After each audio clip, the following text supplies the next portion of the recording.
Hi, this is Dr. Jason with Alpine Fit Physical Therapy here in Boulder, Colorado. Today I'm going to be showing you how to perform thoracic extension using a foam roller.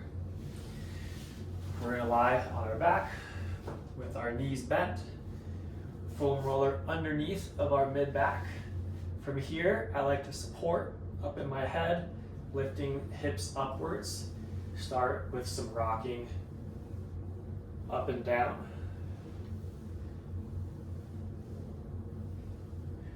When you find a spot that feels a little tight, drop your hips down and extend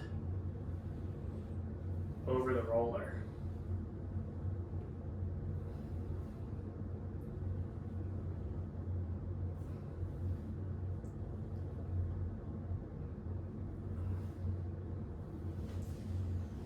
This exercise can be helpful for those of us with some stiffness in our mid-back or our thoracic spine, getting out of that flex position up into a little bit better extension.